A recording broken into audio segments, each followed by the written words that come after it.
আমাদের শিবরাত্রির পুজো দেওয়া কমপ্লিট। আমরা এখন পুজো দিয়ে এসে বসে রয়েছি। আজকে তো ঘুমাতে নেই, 4 প্রহর জল ঢালবো। সবাই 2 প্রহর কমপ্লিট হয়েছে।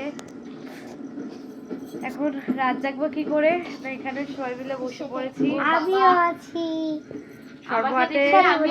সর্বঘাটের কাঠালি কলা গাইস।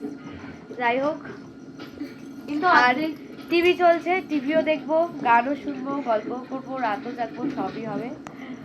তোমরা কে কিভাবে রাত জাগলে সেটা অবশ্যই জানিও। আমাদের এইবারেই ঝোঁকটা উঠেছে রাত জাগার, নাহলে আমরা প্রতিবারে ঘুমিয়ে পড়ি, ঘুমিয়ে জল ঢালি আমরা। আর আমাকে কেমন লাগছে অবশ্যই জানিও, ঠিক আছে? কানের খুলে দিয়েছি, ঝামেলা শুধু। কেমন লাগলো, তোমরা কেমন কাটালে শিবরাত্রি অবশ্যই জানিও। টাটা।